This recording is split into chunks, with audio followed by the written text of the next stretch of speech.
Hey, what's up, everybody? Jesse here with Southern Reels, and I got the house to myself this afternoon, and just got finished eating some tacos too. Man, them things were good. I love some tacos.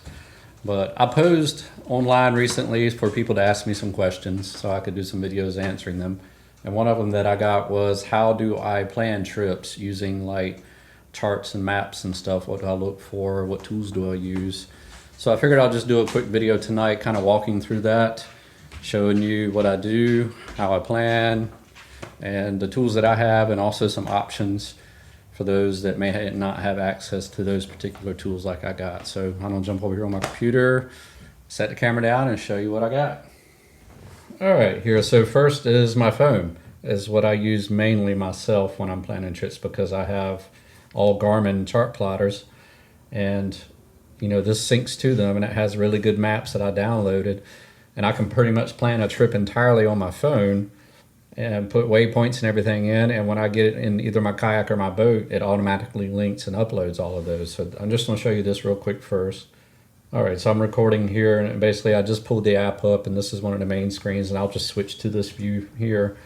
And you see the options that Active Captain gives you. I'll just go to the chart button at the bottom, and I've already honed it in on, say, the Kip to Peak area here.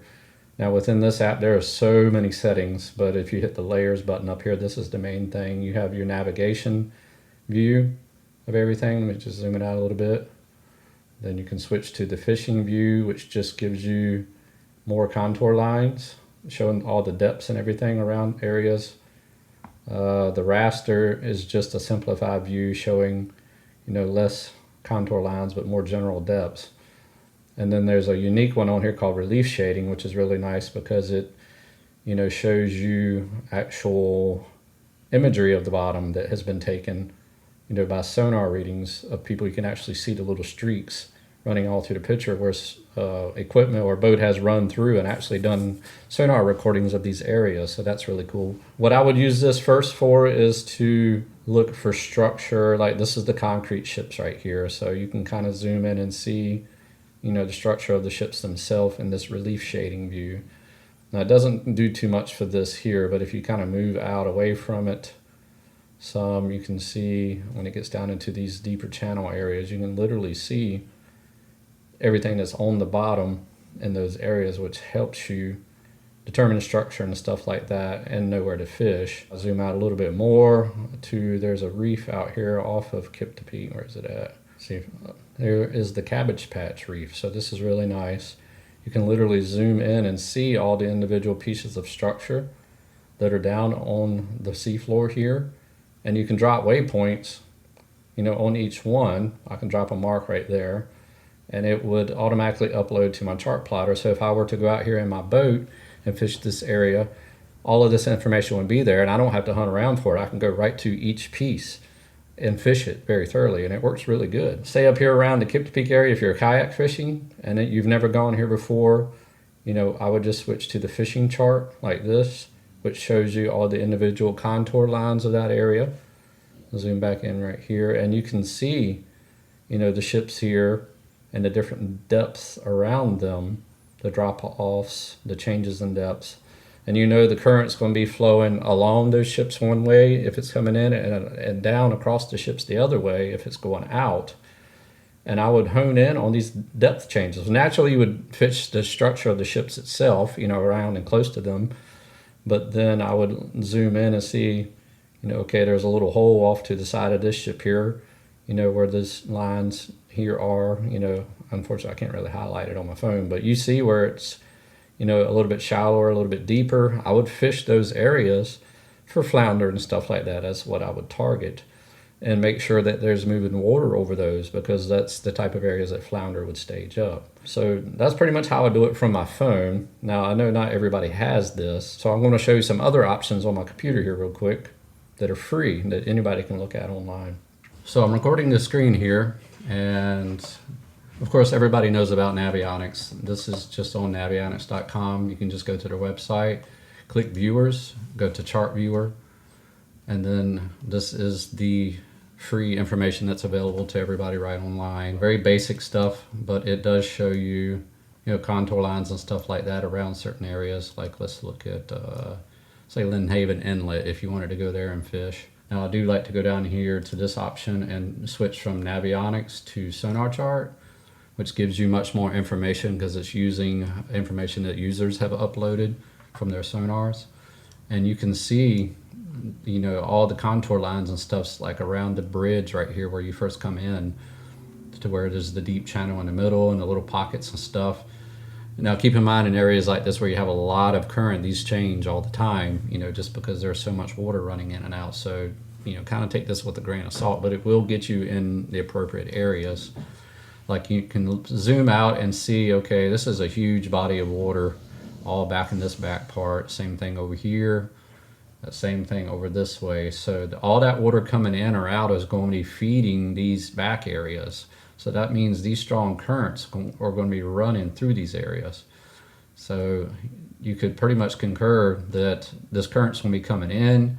It's going to be running down this main T right here and then branching off and feeding these areas, and also a really strong current headed down this long creek here because it's such a narrow passageway feeding all of this back area. And the deeper it is, typically the more current there is. So you can look and see that it's fairly deep through this long creek here, which means there's going to be a lot of water flowing through that area feeding the big back bay area. So coming here, what I would look for is, once again, where the water is going to be flowing. So we know it's going to be flowing along this long creek. It's going to be flowing down this big creek here in the middle. So anywhere through there's areas where there's water and stuff moving along these drop-offs and stuff like that is what I would target. And then of course up in between these areas, you're going to have the pockets of calm water bordering the moving water, and places like that are excellent places to find, you know, drum and trout because they'll be staged up in those areas.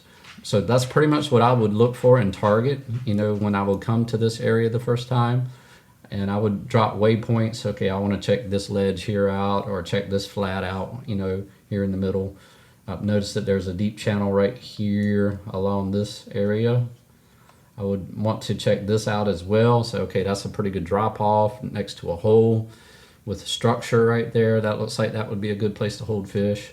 You know, I noticed that it continues, you know, all down through here, you know, pretty deep areas bordering shallow areas. That's just a natural clue in of the type of thing that would hold fish, and that's what I look for.